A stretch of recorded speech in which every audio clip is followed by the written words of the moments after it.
All right, Myrna. So we talked about Marvin's hopes for the future.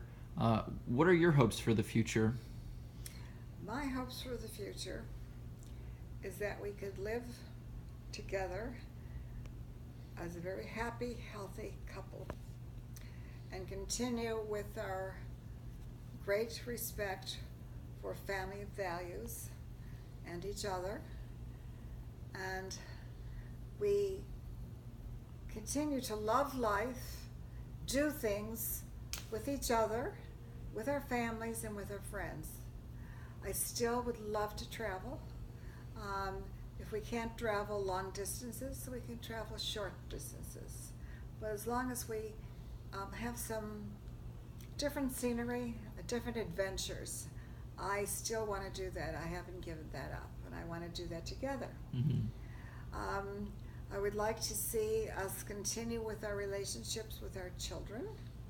I find it challenging to keep everybody together and everybody speaking to one another and loving one another. I would like to see harmony because I want to continue with the children and the grandchildren and the grandchildren and the great-grandchildren. I want to see that. I think communication is so important and relationships are so important, and you have to work at that, and I intend to. I'm not going to give up. As long as we are healthy and of sound mind and sound body, I look forward to many more years of life, and I hope good health happens and continuously happens. If it doesn't, then I'll have to really think about it and think what I should do next. If my life fails with poor health, I don't want to be a burden to my family at all. We do have our wills, and we do have what do you call it? Living wills. A living will, and I want that to be honored by my children. It's very important that we have a life of dignity and a death with dignity. And other than that, I just hope we have a legacy that you will talk about as a grandson, and our children will talk about, that they were proud of their family, of their parents, and of their life. What do you hope that our family legacy will be? I think to remember that we shared our love with them. They knew they were appreciated. They felt that love, and that they had a good life, that we gave them everything we could possibly give them.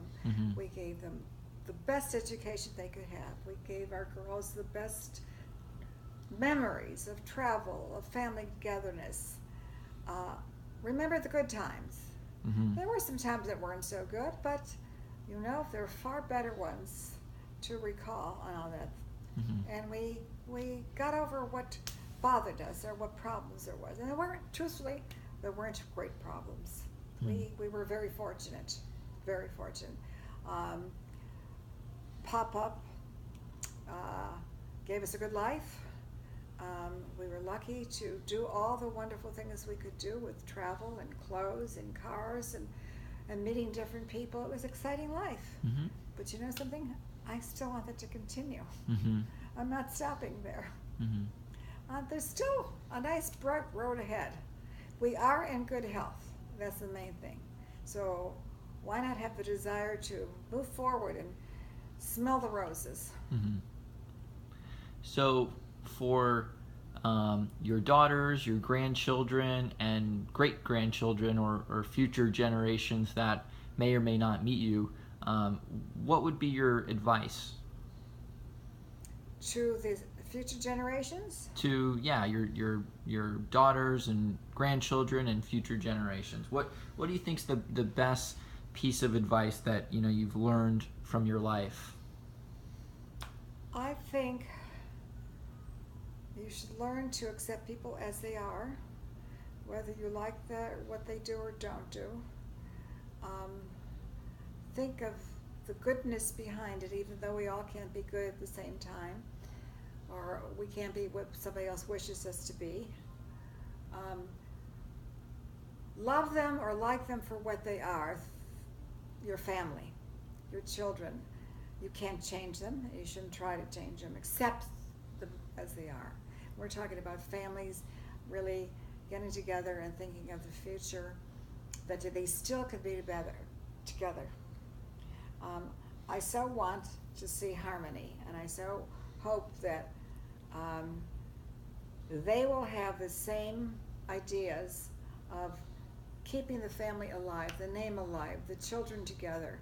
When we go, and when we die is what I mean, we want our children to talk to one another, to plan things together, to have birthdays together, to meetings together, talk on the phone, all these new mechanisms you can continue. Not to be, have grudges, which we do, small things. Sometimes you're mad at somebody, and after a while you don't remember what you're mad about. Mm-hmm. No, these are silly things.